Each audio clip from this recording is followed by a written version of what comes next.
علی بھائی اگلا سوال ہے سیدنا ابو بکر صدیق رضی اللہ تعالیٰ عنہ سے متعلق ایک واقعہ مشہور ہے کہ انہوں نے ایک دفعہ نبی کریم صلی اللہ علیہ وسلم کی اپیل پر اپنے گھر کا سارا سامان آپ کے قدموں پر نثار کر دیا۔ الحمدللہ۔ اس پر نبی صلی اللہ علیہ وسلم کے پوچھنے پر سیدنا ابو بکر نے عرض کیا کہ گھر پر اللہ اور اس کے رسول کو چھوڑ آیا۔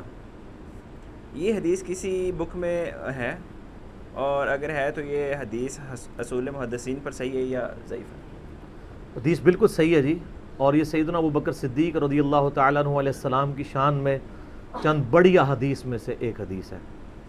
یہ حدیث جامعہ ترمذی میں موجود ہے، اور امام ترمذی نے خود اس حدیث کو کہا ہے ھذا حدیث حسن صحیح، یہ صحیح حدیث ہے، اور یہ حدیث سنن نبی داؤد کے اندر بھی موجود ہے، مین سٹریم کے اہل سنت کی 2 کتابوں میں، اور مشکات کی 3 جلد میں سیدنا ابو بکر صدیق رضی اللہ تعالیٰ عنہ علیہ السلام کے فضائل والے چیپٹر میں آپ کو یہ حدیث مل جائے گی۔ بڑی مزے کی حدیث ہے جی یہ۔ سیدنا عمر کہتے ہیں کہ نبی صلی اللہ علیہ وآلہ وسلم نے ایک دفعہ اپیل کی اللہ کی راہ میں صدقہ اور خیرات کرنے کی۔ مختلف غزوات کے موقع پر آپ صلی اللہ علیہ وآلہ وسلم یوں صدقے کی اپیل کرتے تھے کہ اللہ کی راہ میں خرچ کرو۔ سیدنا عمر کہتے ہیں کہ میری فائنینشیل پوزیشن اس وقت اتنی زبردست تھی کہ اس سے پہلے کبھی نہیں تھی، تو میں دل میں یہ سوچ رہا تھا آج تو میں ابو بکر کو پیچھے چھوڑ دوں گا۔ ہائے ہائے ہائے، آپ دیکھیں کمپٹیشن بھی کس فیلڈ میں ہے کہ میں آج اتنا مال لے کے جاؤں گا کہ ابو بکر کو پیچھے چھوڑ دوں گا۔ کہتے ہیں میں نے اپنے گھر کا مال آدھا کیا، آدھا مال گھر والوں کے لیے رکھا اور آدھا میں سمیٹ کے نبی علیہ السلام کی مبارک قدموں میں، اور دل میں سوچ رہا تھا آج تو میں ابو بکر سے آگے نکل جاؤں گا۔ لیکن ظاہر ہے کہ ایسا ہونا تو نہیں تھا، ابو بکر تو پھر ابو بکر ہے۔ تو سیدنا ابو بکر صدیق رضی اللہ تعالیٰ عنہ اپنے پورے گھر کا مال اٹھا کے نبی علیہ السلام کی خدمت میں حاضر ہوئے، یا رسول اللہ یہ میری طرف سے صدقہ۔ اس موقع پر آپ صلی اللہ علیہ وآلہ وسلم نے سیدنا ابو بکر سے پوچھا کہ اپنے پیچھے گھر والوں کے لیے بھی کچھ چھوڑ کے آئے ہو؟ تو سیدنا ابو بکر صدیق رضی اللہ تعالیٰ نے فرمایا ابقیت، میں نے باقی رکھا ہے اپنے گھر والوں کے لیے اللہ اور اس کا رسول عز و جل و صلی اللہ علیہ وآلہ وسلم، یعنی میں اپنے گھر والوں کے لیے اللہ اور اس کے رسول صلی اللہ علیہ وآلہ وسلم کی محبت، ان پر کامل ایمان، کامل یقین چھوڑ کے آئے ہوں۔ کیوں؟ سورہ توبہ کی آیت ہے کہ اللہ تعالیٰ نے مومنین کی جانیں اور مال جنت کے بدلے میں خرید لی ہیں، لہٰذا اہل ایمان خوشیاں مناؤ اس بیع کے اوپر، اس بیع پہ۔ بیع کہتے ہیں تجارت کو، اسی سے لفظ بیعت بھی نکلا ہے۔ قرآن میں تو ہے کہ ہماری بیعت کس کے ساتھ ہے؟ اللہ کے ساتھ، جنت کے بدلے میں جان اور مال۔ کس کے ذریعے؟ رسول اللہ کے ذریعے صلی اللہ علیہ وآلہ وسلم۔ اللہ کے سامنے انسان اپنے آپ کو بیچ سکتا ہے، انسان کے سامنے نہیں۔ وہ لہٰذا وہ جو بیعت جب کروا رہے ہوتے ہیں کہتے ہیں نہیں بیعت کا مطلب آپ نے اپنا آپ ہمارے آگے بیچ دیا۔ وہ آپ کے آگے کیا بیچا ہے؟ ایک منی کے گندے قطرے کی جو پیداوار ہے اس کے آگے اپنے آپ کو بیچ دیا ہم نے کیا؟ نہیں، اللہ کے سامنے بیچا۔ انسانوں کو غلامی سے چھڑایا ہے نبی صلی اللہ علیہ وآلہ وسلم نے، نہ کہ انسانوں کا غلام بنایا ہے۔ یہ بیعت اللہ کے ساتھ ہے، جنت ملے گی جان اور مال کو اللہ کی راہ میں خرچ کرنے کے بس۔ تو سیدنا ابو بکر نے کہا کہ میں اللہ اور اس کا رسول باقی چھوڑ آئے ہوں۔ اچھا، اس سے ہمارے بریلوی بھائیوں نے رزلٹ نکالا کہ نبی صلی اللہ علیہ وسلم حاضر و ناظر ہیں۔ شکر ہے کہ گوروں کو اردو نہیں آتی اور ان کو انگریزی نہیں آتی، ورنہ وہ لٹریچر کے ان الفاظ کا مذاق اڑاتے۔ یہ تو حضرت ابو بکر کے بھی دماغ میں نہیں تھا کہ حاضر و ناظر کسی نے نکال لینا ہے۔ یہ تو لٹریچر کی زبان میں بات ہو رہی تھی کہ میں اللہ اور اس کا رسول چھوڑا ہے، فزیکلی چھوڑنے کی بات نہیں ہو رہی تھی، نہ حاضر و ناظر نہ روحانی طور پہ۔ یہی بات ہو رہی تھی کہ اللہ اور اس کے رسول پہ جو ایمان ہے وہ ہمیں کافی ہے، اللہ تعالیٰ ہمیں اور دے گا۔ یہ ان کے دماغ میں نہیں تھا۔ پھر بھی اگر وہ کہتا نہیں اس سے مراد فزیکلی چھوڑنا ہے تو پھر تو ان کا عقیدہ بھی خراب ہو جائے گا۔ یہ تو ایون کہتے ہیں کہ آپ اللہ تعالیٰ کو عرش پہ مانیں تو یہ اس کے لیے مکان آپ مخصوص کر رہے ہیں، اور یہ عقیدہ شرک ہے، حنفی کہتے ہیں۔ وہ کہتے ہیں اللہ تعالیٰ زمان و مکان سے پاک ہے، تو اگر عرش پہ اللہ کو مانے تو یہ کہتے ہیں یہ تو گستاخانہ عقیدہ اور کفری عقیدہ ہے۔ اور حضرت ابوبکر کہہ رہے ہیں میں گھر میں اللہ کو چھوڑ کے آیا ہوں، تو گھر مکان ہے کہ نہیں؟ بالکل. تو ان کے نزدیک تو ابو بکر بھی پھر کافر ہو جائیں گے نعوذ باللہ، کیونکہ انہوں نے بھی تو مکان ثابت کیا نا اللہ کے لیے. کہتے ہیں نا اللہ نا مکان ہے، اللہ کے لیے کوئی مکان نہیں ہے. یہ میں ان کا عقیدہ بتا رہا ہوں. تو پھر وہاں پھر آپ کو کہ نہیں یہ تو محاورتاً بات ہوئی ہے کہ اللہ اور اس کا رسول چھوڑا ہوں. یہ میں پھکی ساتھ دیتا ہوں. سر پھکی جو ہوتی ہے نا، جب کوئی علمی بات سنے نا اور آپ کے نظریات کے خلاف ہو تو پیٹ میں مروڑ اٹھتا ہے. تو ساتھ ہی جب ہم پھکی دیتے ہیں نا وہ مروڑ ٹھنڈا ہو جاتا ہے. یہ جو مروڑ اٹھا ہوگا نا وہ ساتھ ہی ٹھنڈا ہو جائے گا. آپ نے ان کو کہنا ہے کہ تو آپ کا بھی عقیدہ نہیں ہے کہ اللہ تعالیٰ حضرت ابوبکر کے مکان کے اندر ہے، کیونکہ آپ تو کہتے ہیں اللہ کے لیے مکان ثابت کرنا تو کفر ہے. تو پھر کیا؟ تو پھر آپ کو وہی معنی کرنا پڑے گا جو ہم کر رہے ہیں. یہ لٹریچر کی زبان میں بات ہو رہی ہے کہ میرے لیے اللہ اور اس کا رسول ہی کافی ہے. اچھا یہ دیکھیں ان لوگوں نے پھر اس سے نا بڑی اور چیزیں بھی نکالی. وہ سورہ الزمر کی آیت ہے نا، الیس اللہ بکاف عبدہ، کیا اللہ اپنے بندے کے لیے کافی نہیں ہے؟ تو اہل حدیثوں نے اس کے سٹیکر چھپوا کے لگائے مختلف جگہ پہ. ان کی انٹینشن کوئی غلط نہیں تھی، لیکن اب جو بزرگوں کے بابوں کے ماننے والے ہیں انہوں نے کہا کہ جی جناب یہ تو مصیبت کھڑی ہو جائے گی، ہم نے تو بزرگوں کو بھی پکارنا ہے، یہاں تو صرف اللہ ہے. حالانکہ انہوں نے یہ نہیں دیکھا یہ تو قرآن کی آیت ہے، سورہ الزمر کی پارہ نمبر 24 کے پہلے صفحے کے اوپر، الیس اللہ بکاف عبدہ، کیا اللہ اپنے بندے کے لیے کافی نہیں ہے. انہوں نے اس کے مقابلے پہ سٹیکر چھاپے کہ میرے لیے اللہ، اس کا رسول، بزرگان دین، فلاں فلاں فلاں، جتنی وہ انہوں نے لگانی ہوتی ہیں نا وہ کافی ہیں. اور نیچے حدیث لکھی کہ حضرت بکر صدیق جب گھر کا سارا سامان لے کے آئے تو نبی علیہ السلام نے پوچھا باقی کیا چھوڑ آئے ہو؟ تو انہوں نے کہا میرے لیے اللہ اور اس کا رسول ہی کافی ہے. پہلی بات ہے یہ حدیث کے الفاظ ہی نہیں ہیں. انہوں نے کہا تھا میں اللہ اور اس کے رسول کو چھوڑ آیا ہوں. اس کا بالمفہوم ترجمہ آپ بنا سکتے ہیں، لفظی ترجمہ یہ تھا. لیکن چونکہ انہوں نے کافی کے مقابلے پہ کافی کرنا تھا نا تو ترجمہ چینج کیا. پہلی تو یہ ڈنڈی ماری، اور وہ تو اب ڈنڈی ہم نے اللہ کے فضل سے ختم کر دی ان کی. میرا اس پہ کلپ بھی ایک ریکارڈ ہو چکا ہے، میرے لیے اللہ اور اس کا رسول کافی ہے. ہم مانتے ہیں اگر آپ دینی تعلیمات کی بات کریں تو ہمارے لیے اللہ اور اس کا رسول، نبی علیہ السلام کے صحابہ، آپ کے اہل بیت، تابعین، تبع تابعین، صحیح العقیدہ مسلمان سارے ہمارے لیے کافی ہیں. لیکن یہ تقدیر کے معاملات کی بات نہیں ہو رہی ہے، علم دین کے پوائنٹ آف ویو سے بات ہو رہی ہے. جب تقدیر سے کوئی چیزیں ریلیٹڈ ہوں گی پھر صرف اللہ کے ساتھ خاص ہے. یہ وہ ان معاملوں میں بھی کر رہے ہوتے ہیں کہ غیر اللہ کو پکارا جائے. یعنی آپ جو اللہ کے ساتھ عقیدہ رکھے ہیں نا کہ اللہ تعالیٰ آپ کی مشکل پریشانی حل کرتا ہے، ایاک نعبد و ایاک نستعین، وہ یہ عقیدے اپنے بابوں سے ریلیٹ کرنے کے لیے نا تو یہ پھر چیزیں گھڑتے ہیں اور اس میں اس طرح کی پلی لیتے ہیں. تو یہ سیدنا ابوبکر صدیق رضی اللہ تعالیٰ عنہ نے جن معنوں میں کہا وہ معنی یہی تھے کہ ہم اللہ اور اس کے رسول عز و جل و صلی اللہ علیہ وآلہ وسلم کے ساتھ اپنی محبت کو وہ سرمایہ سمجھتے ہیں کہ دنیا کے مال اس کے سامنے کوئی حیثیت نہیں رکھتا. اور یہ حقیقت بات ہے میرے بھائیوں. اس امت میں سیدنا ابوبکر صدیق رضی اللہ تعالیٰ عنہ کی مبارک ذات نبی صلی اللہ علیہ وآلہ وسلم کے ساتھ اور اللہ کے ساتھ کمٹمنٹ کی ایک اعلیٰ ترین مثال ہے. صحیح بخاری میں حدیث ہے، نبی صلی اللہ علیہ وآلہ وسلم نے فرمایا مجھ پہ مال اور وقت کے اعتبار سے تمام مخلوق میں سب سے زیادہ احسان ابوبکر کے ہیں. دو ہی چیزیں ہو سکتی ہیں نا، یا آپ کسی کو اپنا مال دے سکتے ہیں یا وقت. وقت زندگی، آپ بھی وقت دے کے یہاں بیٹھے ہوئے نا، یا مال خرچ کریں گے یا وقت. ایون جو مال بھی آپ خرچ کر رہے ہیں وہ بھی وقت ہی ہوتا ہے، کیونکہ وقت لگا کے آپ نے مال کمایا ہوتا ہے. نبی علیہ السلام نے فرمایا کہ اپنے وقت اور مال کے اعتبار سے سب لوگوں سے بڑھ کے مجھ پہ احسان ابوبکر کا ہے. اور اگر اس کے ساتھ ہی الفاظ ہیں بخاری مسلم میں، حدیث بخاری مسلم دونوں میں، اگر میں دنیا میں اپنا خلیل کسی کو بناتا تو ابوبکر کو بناتا، لیکن میں نے اپنا خلیل اپنے رب کو بنایا ہے. سر توحید ہر جگہ اوپر ہے. ان صلاتی و نسکی و محیایا و مماتی للہ رب العالمین، بے شک میری نماز، میری قربانی، میرا جینا، میرا مرنا سب اللہ کے لیے. البتہ ابوبکر میرے دین کے اعتبار سے اور مودت کے اعتبار سے میرے دوست ہیں، میرے بھائی ہیں، لیکن خلیل اللہ ہی ہے. محسن کا لفظ بھی استعمال کیا ہے. نہیں احسان، یہ احسان ہی ہوگا نا، محسن ہی ہوگا نا احسان والا.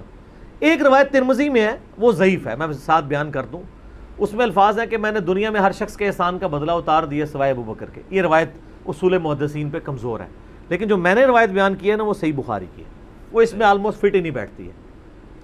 تو سیدنا ابو بکر صدیق رضی اللہ تعالیٰ نے کوئی موقع نہیں جانے دیا نبی علیہ السلام کے ساتھ، اپنی کمٹمنٹ میں کہیں پہ بھی کمزوری نہیں دکھائی پوری زندگی. آپ کو پتہ ہے صحیح بخاری میں موجود ہے، عروہ ابن زبیر حضرت ابو بکر کا نواسہ کہتا ہے کہ میں نے عبداللہ بن عمر بن عاص سے پوچھا کہ نبی علیہ السلام پہ جو کافروں نے مصیبتیں ڈھائی تھی ان میں سے کوئی مشکل وقت ہمیں بتائیں. احد کا وقت تو سب کو پتہ ہے. تو انہوں نے کہا مجھے وہ وقت یاد ہے کہ مکے کا دور تھا، تو عقبہ ابن ابی معیط جس نے ایک دفعہ نبی علیہ السلام کے، صحیح بخاری مسلم میں آتا ہے کہ کندھے پہ اوجڑی لا کے اونٹ کی رکھ دی تھی، پھر سیدہ فاطمہ آئی انہوں نے ہٹائی، اس نے نبی علیہ السلام کے گردن میں ایک دفعہ چادر ڈالی، صحیح بخاری میں آتا ہے، اور اتنی زور سے کھینچی گلا دبایا، قریب تھا کہ آپ کی مبارک آنکھیں باہر نکل آتی. تو اتنے میں سیدنا ابو بکر صدیق وہاں آئے اور انہوں نے اس کو مار کے ہٹایا اور قرآن کی وہ آیت پڑھی، کیا تم ایک شخص کو صرف اس لیے مار دینا چاہتے ہو کہ وہ کہتا ہے کہ میرا رب اللہ ہے؟ اور پھر اس کے بعد جو حضرت ابو بکر کی پٹائی ہوئی وہ الگ چیز ہے، لیکن وہ اس لیول کے اوپر اپنی جان نثار کرنے کے لیے تیار ہو جاتے تھے. غزوہ احد کے موقع پر صحیح بخاری میں آتا ہے کہ 12 بندے صرف نبی صلی اللہ علیہ وسلم کے ساتھ رہ گئے تھے 700 میں سے، اور ان 12 میں حضرت ابو بکر بھی شامل تھے، حضرت علی بھی تھے، حضرت عمر بھی تھے. اس وقت بھی کمٹمنٹ آپ دیکھ لیں، پیچھے نہیں بالکل ہٹے. ہر موقع پہ جہاں پہ قربانی کا موقع آیا پوری کمٹمنٹ کے ساتھ نبی صلی اللہ علیہ وآلہ وسلم کا ساتھ دیا. حضرت عمر بن عاص کہتے ہیں بخاری اور مسلم دونوں میں، نبی علیہ السلام نے مجھے ایک لشکر روانہ کیا تو اس لشکر کا امیر بنایا، تو مجھے یہ زوم ہوا کہ میں حضور کا بڑا لاڈلا ہوں. تو میں نے کہا یا رسول اللہ صلی اللہ علیہ وسلم آپ کو لوگوں میں سب سے بڑھ کے محبوب کون ہے؟ تو فرمایا عائشہ سلام اللہ علیہ. تو میں نے کہا نہیں یا رسول اللہ میں مردوں میں پوچھ رہا ہوں. تو کہا اس کا باپ ابو بکر. پوچھا اس کے بعد، کہا عمر. اور پھر کہتے ہیں میں حضور سے پوچھتا گیا، آپ نام لیتے کہ میرا نام کوئی نہیں لیا، پھر میں خاموش ہو گیا کہیں میں ان بندوں میں شامل ہی نہ ہوں. صحیح بخاری میں آتا ہے عبداللہ بن عمر رضی اللہ تعالیٰ عنہما کہتے ہیں کہ ہم نبی علیہ السلام کی موجودگی میں یہ کہا کرتے تھے کہ رسول اللہ صلی اللہ علیہ وآلہ وسلم کے بعد سب سے افضل ابو بکر ہیں، اور پھر عمر ہیں، اور پھر عثمان ہیں. اور اس کے بعد ہم صحابہ میں تفریق نہیں کیا کرتے تھے کہ کون کس سے اوپر ہے، ان تینوں کے بارے میں. لیکن یہاں پہ میں ایک ٹیکنیکل مسئلہ آپ کو بتا دوں کہ جب کبھی بھی صحابہ میں فضیلت کی بات ہو رہی ہوتی ہے نا تو وہ ایکسکلوڈنگ اہل بیت ہوتا ہے، کیونکہ صحابہ کرام بھی اہل بیت کو ایک الگ سے آئیڈینٹی تصور کرتے تھے، اور محدثین بھی. ورنہ تو ظاہر ہے کہ صحیح بخاری میں ہے، مسلم میں بھی، کہ فاطمہ میرے جگر کا ٹکڑا ہے، جس نے فاطمہ کو تکلیف دی اس نے مجھے تکلیف دی. سیدنا ابو بکر بھی کبھی یہ جرت نہیں کریں گے کہ کہیں کہ میں رسول اللہ کو فاطمہ سے بڑھ کے محبوب ہوں، کبھی بھی نہیں یہ جرت کریں گے. اس کے الٹ آپ کو حدیثیں بخاری مسلم میں مل جائیں گی، وہ ٹاپک الگ ہے. میں آپ کو ایک شرعی مسئلہ سمجھا رہا ہوں. محدثین کے ہاں، صحابہ کے ہاں جب کبھی بھی صحابہ کی فضیلت کی بات ہو رہی ہوتی ہے تو وہ ادر دین اہل بیت ہوتا ہے.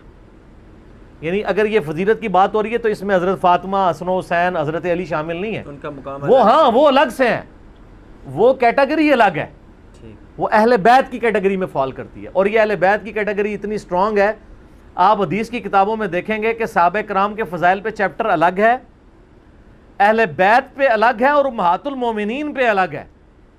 ایون امہات المومنین کو بھی اہل بیت سے الگ سے ذکر کیا جاتا ہے. اہل بیت کی ٹرم جو محدثین کے ہاں مانی جاتی ہے، اگرچہ امہات المومنین بھی اہل بیت ہیں، لیکن وہ اسپیسیفکلی سیدنا علی، حسن حسین اور سیدہ فاطمہ کے لیے. تو یہ میں آپ کو کیٹیگری بتا رہا ہوں.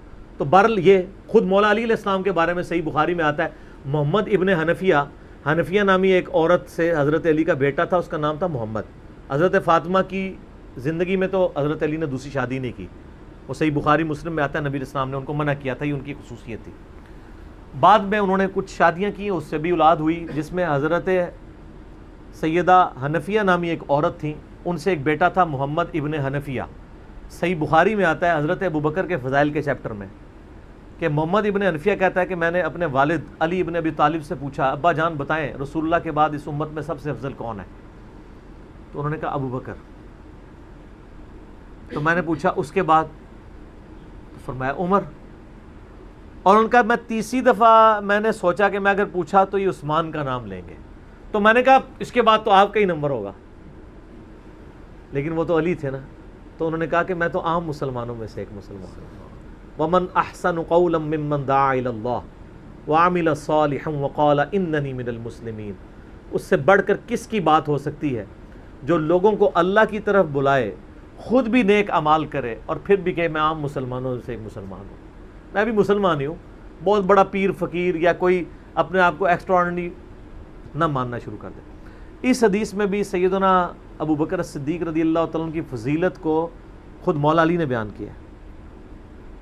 پھر بخاری مسلم میں وہ جو حدیث ہے سقیفہ بنی ساعدہ والی جو اختلاف ہوا تھا، اس میں آپ کو پتہ ہے سیدنا علی نے بیعت نہیں کی تھی حضرت ابو بکر کی 6 مہینے تک، بخاری مسلم دونوں میں آتا ہے۔ پھر سیدہ فاطمہ بیمار ہو گئیں، ان کی تیمارداری کرتے رہے، پھر سیدہ فاطمہ فوت ہو گئیں۔ بخاری مسلم کے الفاظ ہیں حضرت علی نے حضرت فاطمہ کی وفات کے بعد دیکھا کہ لوگوں کا رجحان ان سے کم ہونا شروع ہو گیا۔ جب تک حضرت فاطمہ زندہ تھی تو ظاہر ہے نبی اسلام کا ایک وہ معاملہ تھا، تو پھر انہوں نے حضرت ابوبکر کو پیغام بھیجا کہ آپ میرے گھر آئیں اور اپنے ساتھ کسی کو نہیں لے کے آنا۔ اس حدیث کو روایت سیدہ عائشہ کر رہی ہیں اور حدیث بخاری میں بھی ہے، مسلم میں بھی۔ اور اما عائشہ کہتی ہیں کہ سیدنا علی کی یہ خواہش تھی کہ حضرت عمر نہ جائیں کیونکہ ان کے مزاج میں ذرا تیزی تھی۔ تو حضرت ابوبکر حضرت علی کے گھر جانے لگے تو حضرت عمر نے روک لیا، ان کا آپ کو میں اکیلے نہیں جانے دوں گا۔ ہائے ہائے، ابو بکر تو پھر ابو بکر ہے نا۔ انہوں نے کہا اللہ کی قسم نبی کے گھر والوں سے ہمیں کوئی شر کی امید نہیں ہے۔ ان کو تھا کہیں بلا کے ایجنسیوں کے ہاتھوں گرفتاری نہ کروا دیں، آج کے دور میں بات کر۔ تو حضرت بکر اکیلے گئے۔ سیدنا علی نے حضرت بکر سے کہا کہ اللہ نے جو آپ کو ہم پہ فضیلت دی ہے اس امر خلافت میں، ہمیں آپ سے کوئی حسد نہیں ہے، لیکن نبی علیہ السلام کی قربت کے ناطے اور آپ کے اہل بیت ہونے کے ناطے ہم یہ سمجھتے ہیں کہ ہمیں اس مشورے میں شامل کرنا چاہیے تھا۔ تو سیدنا ابوبکر نے رونا شروع کر دیا۔ رونے کا مطلب یہ تھا کہ انہوں نے اس چیز کو ایکسیپٹ کیا کہ یہ ٹیکنیکلی مسئلہ مس ہینڈل ہوا ہے، لیکن وہ کیوں ہوا وہ میں نے پورا 3 گھنٹے کا لیکچر ریکارڈ کروایا۔ مسئلہ 55B، وصی رسول کون ہے اور حدیث قرطاس کا تحقیقی جائزہ۔ جب رونا شروع کیا تو سیدنا علی نے کہا کہ بس اب میں آپ کی اعلانیہ بیعت کروں گا، یہ ہے للہیت، ورنہ وہ کہتے ہیں کہ ابوبکر میں بیعت کرتا ہوں باہر جا کے بتا دینا۔ یہ کام ہوتا تو اکڑ والا ہوتا، لیکن وہ تو علی تھے، اکڑ تو دور دور تک نہیں تھی، زہد تھا، عاجزی تھی، اللہ کا تعارف تھا۔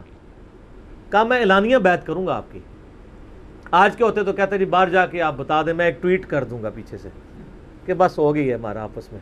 نہیں، ظہر کے وقت بخاری مسلم کے الفاظ ہیں، سیدنا ابوبکر نماز کے بعد ممبر پہ چڑھے اور حضرت علی کے فضائل بیان کیے اور پھر بیان کیا کہ ان کے بیعت نہ کرنے کی وجہ کیا تھی، اور پھر ممبر سے نیچے اتر آئے۔ پھر حضرت علی ممبر پہ چڑھے اور حضرت ابوبکر کے فضائل بیان کیے اور اپنے بیعت نہ کرنے کی وجوہات بتائیں، اور پھر اعلانیہ بیعت کی، اور حضرت علی ممبر سے اترے تو تمام مسلمان پھر حضرت علی سے خوش ہو گئے کہ انہوں نے اس مسئلے میں قربانی والا معاملہ کیا۔ تو یہ بھی ایک موقع تھا۔ اس میں الفاظ ہیں کہ حضرت ابوبکر کہتے ہیں اللہ کی قسم حضرت علی سے روتے ہوئے کہ مجھے نبی کے گھر والے اپنے گھر والوں سے بڑھ کے عزیز ہیں۔ اور آپ کو مزے کی بات بتاؤں، صحیح بخاری میں ایک کرٹیکل حدیث ہے حسن و حسین کے چیپٹر کے اندر، امام بخاری نے ڈالی ہے، وہ امہات المومنین کے چیپٹر میں نہیں ہے، حسن و حسین والے چیپٹر میں، کہ حضرت ابوبکر کہتے ہیں کہ رسول اللہ کے قرب کو ان کے اہل بیت کے قرب میں تلاش کرو۔ کون کہہ رہے ہیں؟ حضرت ابوبکر۔ اور اہل بیت سے مراد کون؟ سیدنا حسن و حسین، کیونکہ امام بخاری نے اس حدیث کو، حضرت ابوبکر کے قول کو حضرت حسن و حسین والے چیپٹر میں لیا کہ محمد صلی اللہ علیہ وآلہ وسلم کی قربت کو ان کے اہل بیت کی قربت میں تلاش کرو۔ تو سیدنا ابوبکر صدیق رضی اللہ تعالیٰ عنہ کو نبی علیہ السلام سے نسبت رکھنے والی ہر چیز بڑی بڑھ کر محبوب تھی، چاہے وہ آپ کے اہل بیت ہوں یا آپ صلی اللہ علیہ وآلہ وسلم کی قریبی کو رشتہ دار ہوں، ہر معاملے میں. اس لیے آپ دیکھیں نا کمپرومائز آپ کو کہیں نظر نہیں آتا. سر بخاری میں آتا ہے کہ صلح حدیبیہ کے موقع پر حضرت عمر سے بھی تھوڑی سی مس ہینڈلنگ ہو گئی تھی. یا رسول اللہ ہم کیا حق پہ نہیں ہیں، پھر دب کے کیوں صلح کر رہے ہیں؟ حضور نے فرمایا کہ میں اللہ کا پیغمبر ہوں. پھر بھی تسلی نہیں ہوئی، حضرت ابوبکر کے پاس آئے، پھر حضرت ابوبکر نے ڈانٹا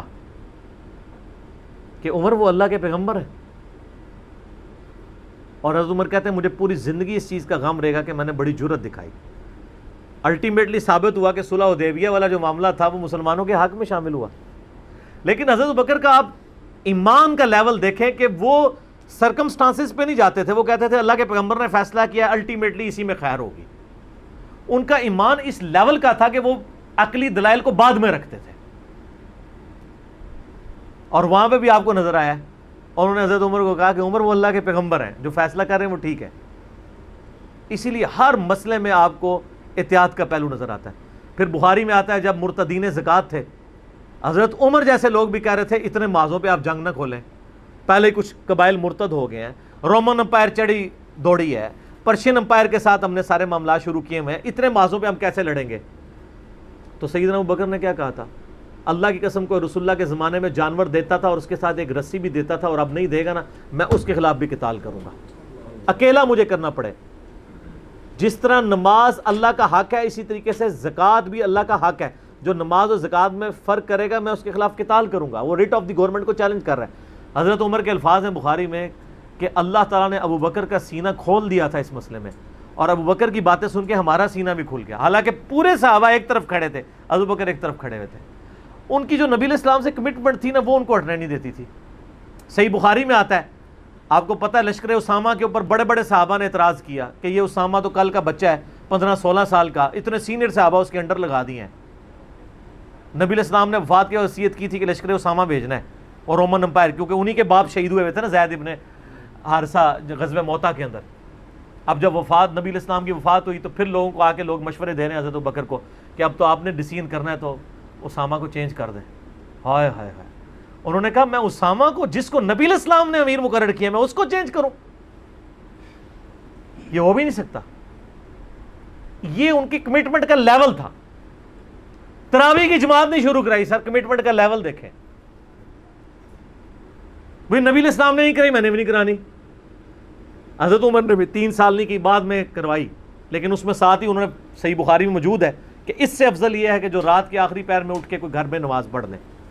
یہ صرف جواز کی حد تک تھا. لیکن حضرت ابوبکر کی احتیاط کا لیول آپ دیکھیں، انہوں نے تراویح کی جماعت بھی نہیں شروع کروائی کہ نبی علیہ السلام نے نہیں کروائی، میں کیوں کرواؤں؟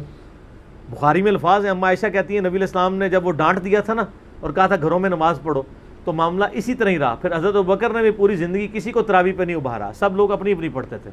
حضرت عمر کے بھی 3 سال گزرے.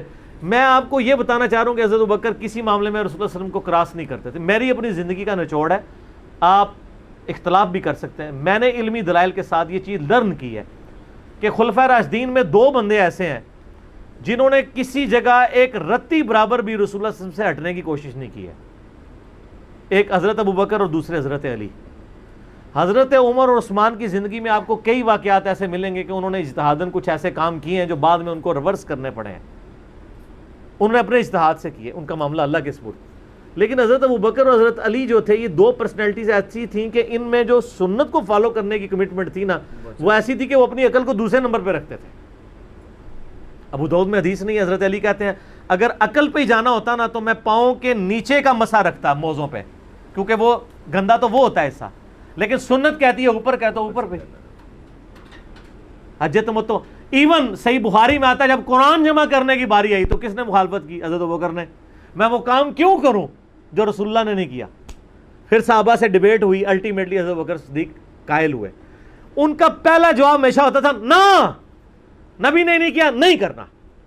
اب میرے ساتھ بحث کرو، قائل ہوں گا اور دیکھوں گا کیا رسول اللہ کی منشا اس میں شامل تھی تو میں ایگری کروں گا، ادروائز نہیں.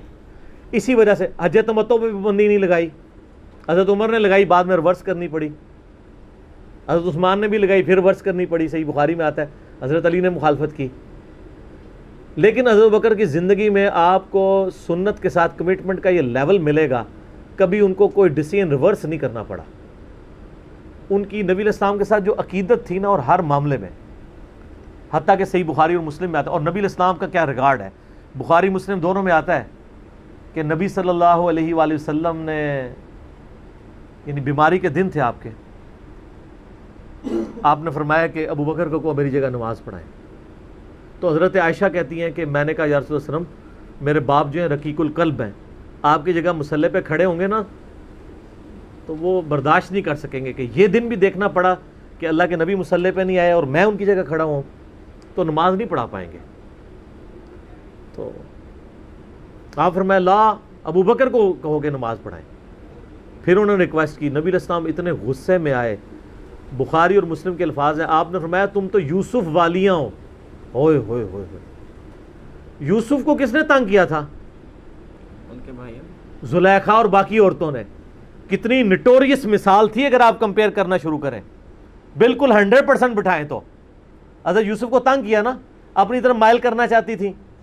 یہاں پہ وہ والا نیگیٹو پہلو نہیں تھا، لیکن یہاں پہ نبی علیہ السلام نے اپنی بیویوں کو کیا کہا، تم بھی یوسف والیاں ہو. جس طرح ان عورتوں نے یوسف کو اپنی مرضی کے مطابق چلانے کی کوشش کی تھی، تم مجھے اپنی مرضی کے مطابق چلا رہی ہو. ابو بکر کو کہو کہ نماز پڑھائیں.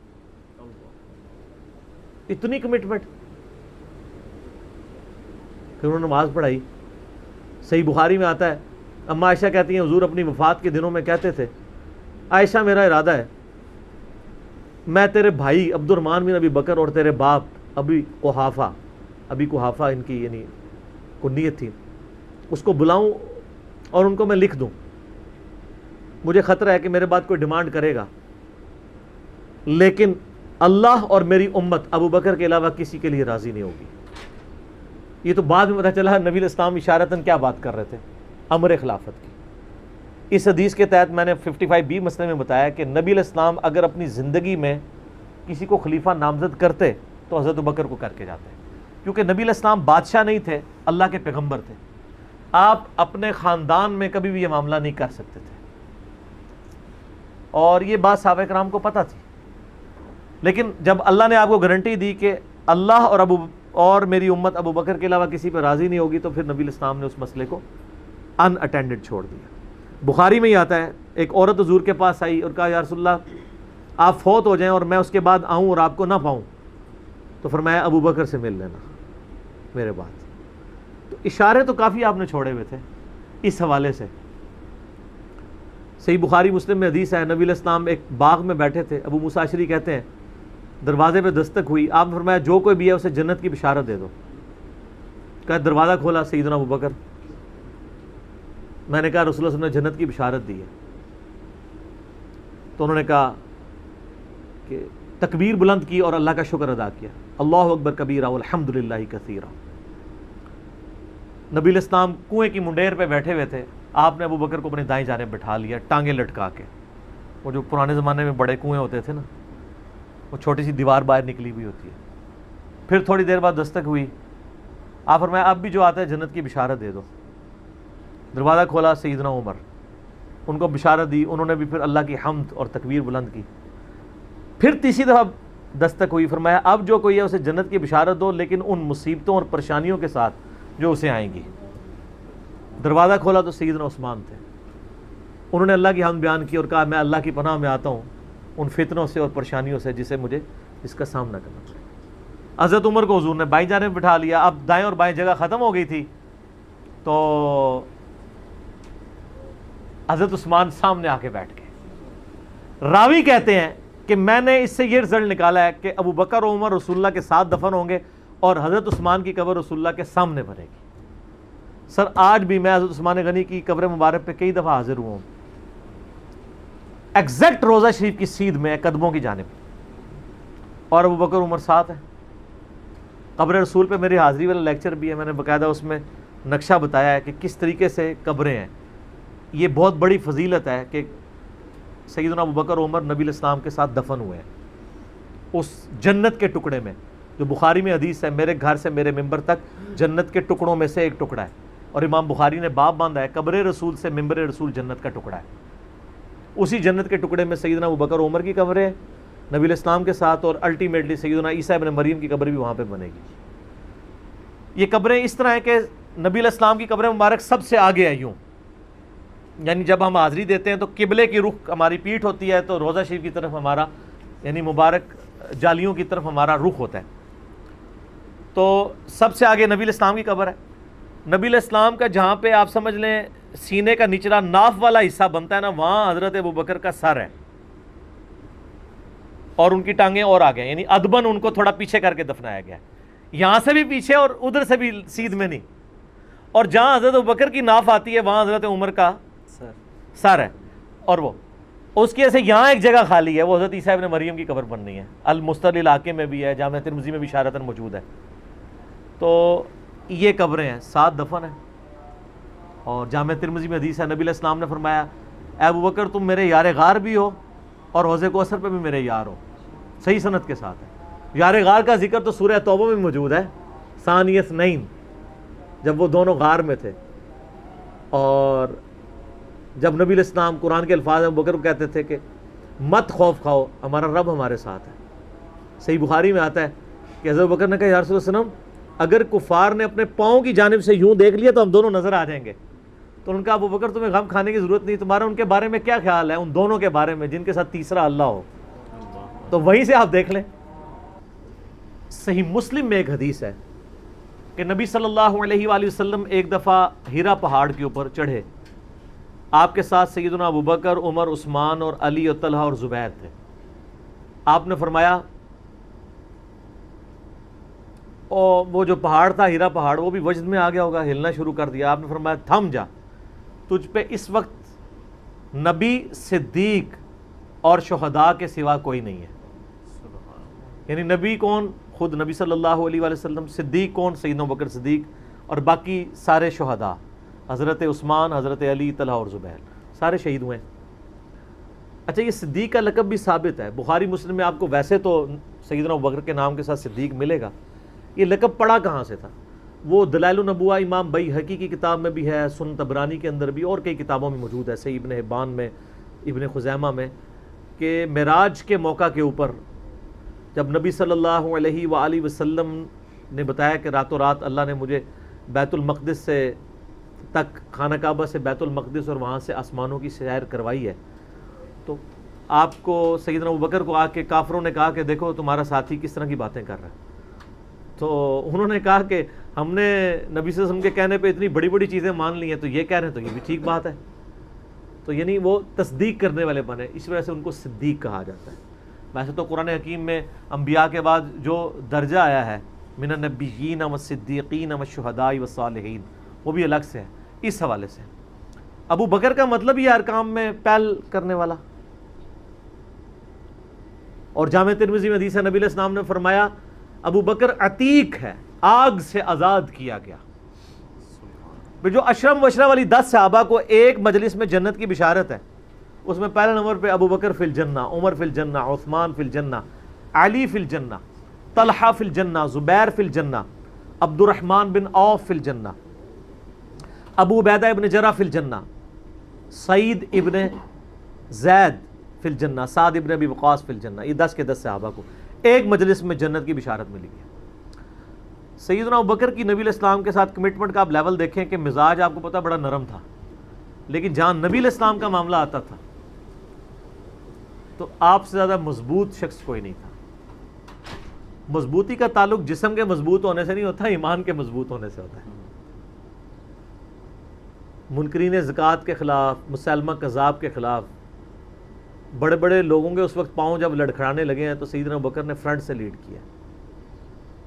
عرب قبائل جو مرتد ہوئے تھے، عرب کی سرزمین میں جتنے فتنے ہیں 2 سال میں حضرت ابوبکر نے دبا دیے ہیں۔ حضرت عمر اس وقت خلیفہ بنے جب عرب کے فتنے ختم ہو چکے تھے، بلکہ اپنے دور میں ہی سیدنا ابوبکر نے رومن اور پرشین امپائر کی طرف بھی سر عمر سیریز دیکھ لو نا، پھر سب کوئی پتہ چل جائے گا، بھیج دیے تھے قافلے، سٹیبل کیا عرب کی سرزمین کو۔ جنگ یمامہ ہوئی مسلمہ کذاب کے خلاف سیدنا ابوبکر کے دور میں، تو ان کے پاؤں کہیں لڑکھڑائے نہیں ہیں۔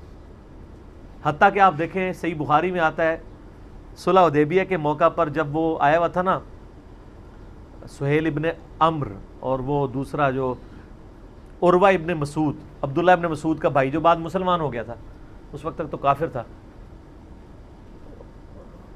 نبی علیہ السلام کے ساتھ گفتگو کرتے ہوئے نا اس نے نا یہ الفاظ استعمال کیے کہ یہ تیرے ساتھی جو تیرے ساتھ کھڑے ہیں نا، جب تیرے پہ مشکل وقت آیا تو تجھے چھوڑ دیں گے۔ اب ان کو کیا پتا تھا کہ یہ اس طرح کا بندہ ہے یا اس کے ساتھی اس طرح کے ساتھی ہیں۔ اس پہ حضرت بکر کو بڑا سخت غصہ آیا، انہوں نے کہا کہ جاؤ لات اور منات کی شرمگاہیں چاٹو تم لوگ۔ اب اتنے سخت الفاظ ایک ایسے شخص کی زبان پہ جو سراپا اخلاق ہو، جسے غصہ نہ آتا ہو، صرف اس لیے کہ نبی علیہ السلام کے ساتھ اس نے مس بہیو کیا۔ اس سے بعض لوگوں نے گالی کی پلی لی ہے کہ جی گستاخوں کو گالیاں نکال سکتے ہیں، انہوں نے گالی نہیں دی تھی، وہ آلریڈی شرمگاہوں کو چاٹتے تھے، تو ان کی غلط بات کا ہی ان کو تانا دیا جو وہ کر رہے تھے۔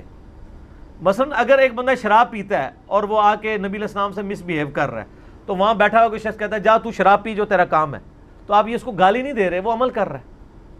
یا اسی طریقے سے آج کل جو لوگ مزاروں کے آگے جھکتے ہیں اور ہم ان کو کہیں گے جاؤ جو جا کے قبر پہ ماتھا ٹیکو جا کے، تو ہم اس کو گالی نہیں دے رہے، وہ کر رہے ہیں۔ اور شرمگاہ کو چاٹنے والا مسئلہ وہ بھی آپ کو میں نے بتایا کہ پاکستان میں ایک باقاعدہ ایک دربار ہے جہاں پہ بڑی بڑی شرمگاہیں مردوں کی لٹکائی ہوئی ہیں لکڑی کی بنا کے، اور لوگ جا کے ان کے ساتھ وہ سارے معاملات کرتے ہیں۔ آپ یوٹیوب پہ بھی جا کے دیکھ لیں، آپ کو مل جائیں گی۔ تو وہ معاملات اسی طریقے سے چل رہے ہیں گمراہی والے۔ لیکن سیدنا ابوبکر صدیق کی آپ کمٹمنٹ دیکھیں کہ انہوں نے بالکل لحاظ نہیں کیا، انہوں نے کہا تم جا کے یہ کام کرو، ہم نبی علیہ السلام اپنی جان کا آخری سانس اور خون کا آخری قطرہ بھی اپنے نبی کے لیے نچھاور کریں گے۔ پھر اس موقع پہ یہ ہوا تھا، بخاری میں الفاظ ہیں کہ حضور علیہ السلام وضو کے لیے جب آئے تو صحابہ کرام نے آپ کے وضو کا پانی نہیں نیچے گرنے دیا، اور عروہ ابن مسعود کنکھیوں سے یوں یوں کر کے دیکھ رہا تھا۔ اس نے کہا مارو یہ تو اس کا وضو کا پانی نہیں گرنے دیتے، اتنا احترام کرتے ہیں۔ حتیٰ کہ بخاری کے الفاظ ہیں نبی علیہ السلام کا بلغم بھی صحابہ کے ہاتھوں پہ آتا تھا، اگر کسی کو نہیں ملتا تھا دوسرے کے ہاتھ کو مل کے اپنے جسم میں ملتا تھا۔ بیسیکلی وہ کافروں کو یہ میسج دے رہے تھے کہ اس کے بارے میں تم کہہ رہے ہو جس کا وضو کا پانی نیچے گرنے دیتے اس کے خون کا قطرہ گرنے دیں گے، اور یہی ہوا۔ بخاری کے الفاظ ہیں عروہ ابن مسعود جب کفار مکہ کے پاس گیا، اس نے کہا جی بھائی جی ان کے ساتھ معاہدہ ہی کرو، میں بڑے بڑے درباروں میں گیا ہوں، میں کیسر روم کے دربار میں گیا ہوں، میں کسریٰ کے دربار میں گیا ہوں، میں نجاشی کے، میں نے کسی کے فالوورز کو اپنے سردار کی وہ عزت کرتے ہوئے نہیں دیکھا جو محمد صلی اللہ علیہ وآلہ وسلم کے فالوورز ان کی عزت کرتے ہیں۔ اللہ کی قسم جب وہ بات کرتے ہیں تو لگتا ہے گویا کہ ان کے سروں پر پرندے بیٹھے ہوئے ہیں، اور جب وہ کوئی حکم دیتے ہیں تو وہ جھپٹتے ہیں اس حکم کو پورا کرنے کے لیے، اور جب وہ وضو کرتے ہیں وہ ان کے وضو کا پانی نیچے نہیں گرنے دیتے، اور اس طرح اس کے لیے جھپٹتے ہیں گویا آپس میں لڑ پڑیں گے اس تبرک کو حاصل کرنے کے لیے۔ تم بھول جاؤ کہ ان جانثار صحابہ کے ہوتے ہوئے تم اس شخص کے ساتھ کوئی نقصان والا معاملہ کر سکتے ہو، عافیت اسی میں کہ صلح کرو۔ اور یہ پہلا موقع تھا کہ مشرکین عرب نے نبی علیہ السلام کو ایز اے پاور تسلیم کر لیا تھا۔ اس سے پہلے تو کسی کھاتے میں نہیں مانتے تھے نا، اس لیے تو بدر میں آ گئے، احد میں آ گئے، خندق میں تو آخری کوشش کر لی کہ ان کو ختم کریں۔ صلح حدیبیہ پہ پیس ٹریٹی کا مطلب یہ تھا کہ مشرکین عرب نے پیرلل میں ایک پاور حضور کو تسلیم کر لیا، اور وہ آپ دیکھ لیں پھر وہ پاور ایسی تسلیم ہوئی ہے کہ پھر مسلمانوں کا گراف اوپر سے اوپر ہی کیا ہے۔ تو سیدنا ابوبکر صدیق رضی اللہ تعالیٰ عنہ کی کمٹمنٹ نبی علیہ السلام کے ساتھ، اور پھر آپ دیکھیں کہ صحابہ میں سب سے زیادہ مضبوط اعصاب کا مالک حضرت ابوبکر تھے۔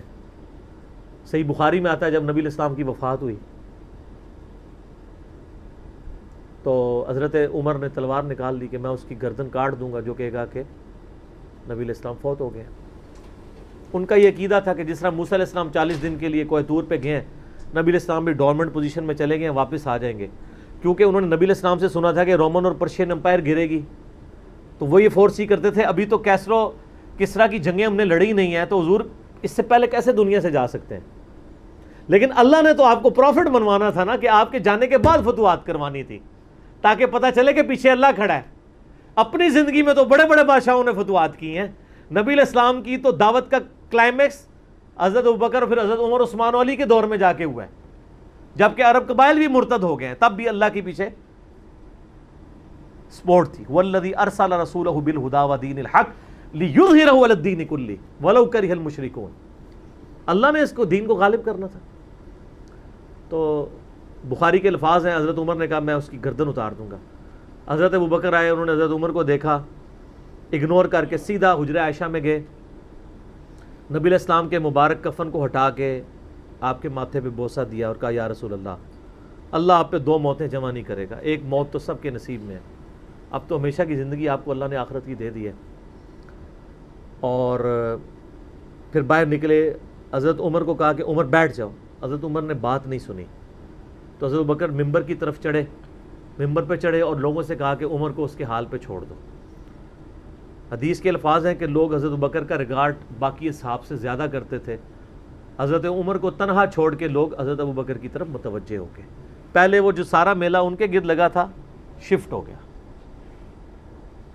تو انہوں نے حمد و صلات کے بعد انہوں نے کہا اما بعد فمن کان یعبد محمدا فان محمد قد مات۔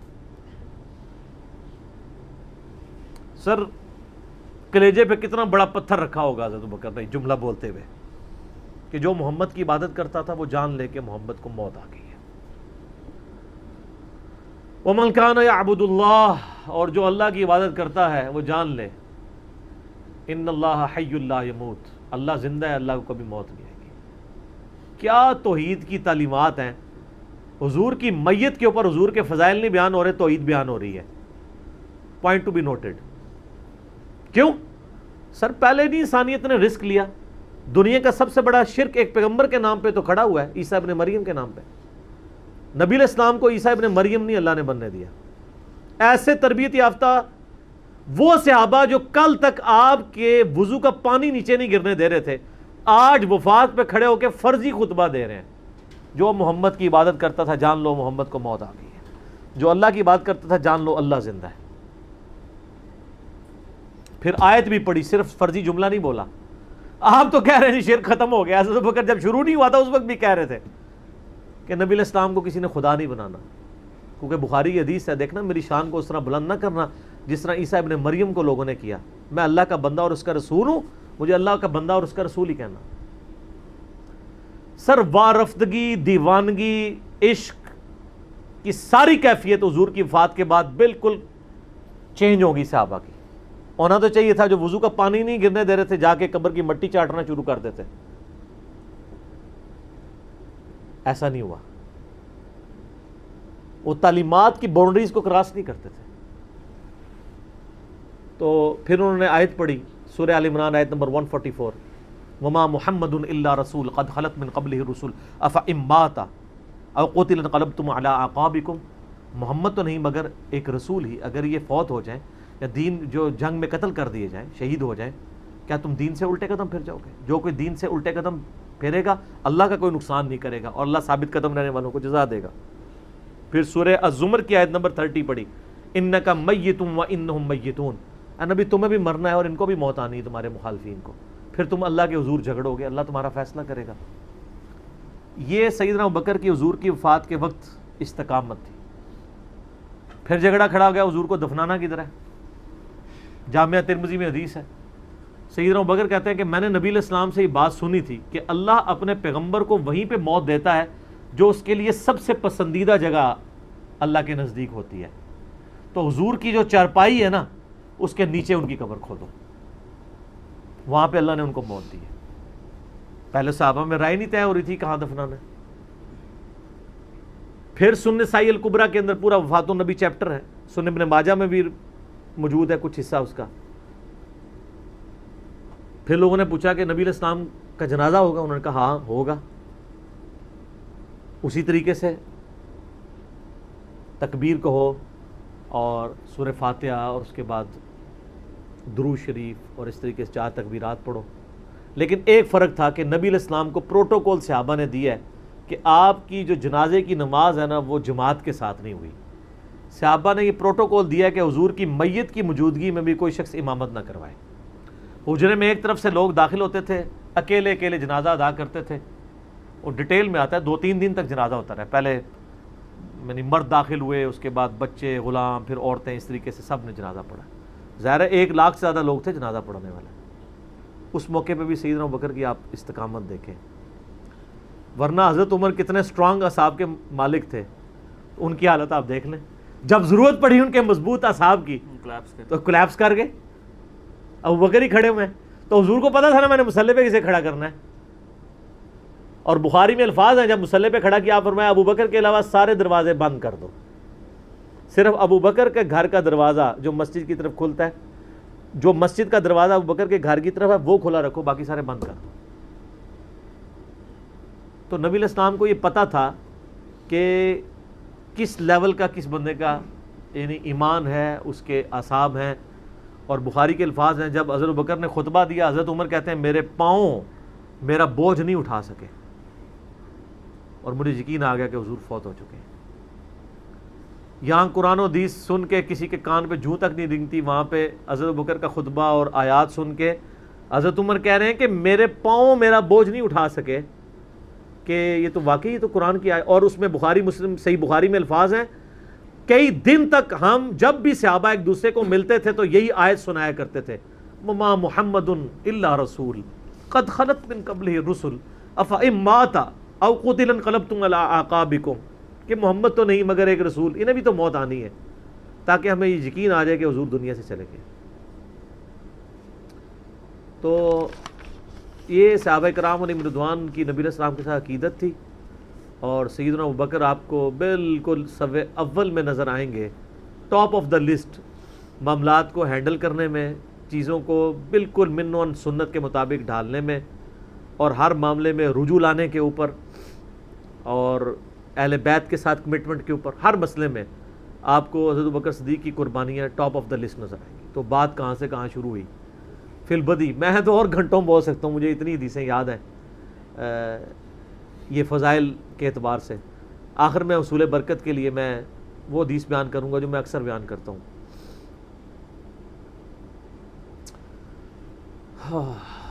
عبداللہ بن عباس رضی اللہ تعالیٰ عنہما کہتے ہیں, بخاری اور مسلم دونوں میں ہے,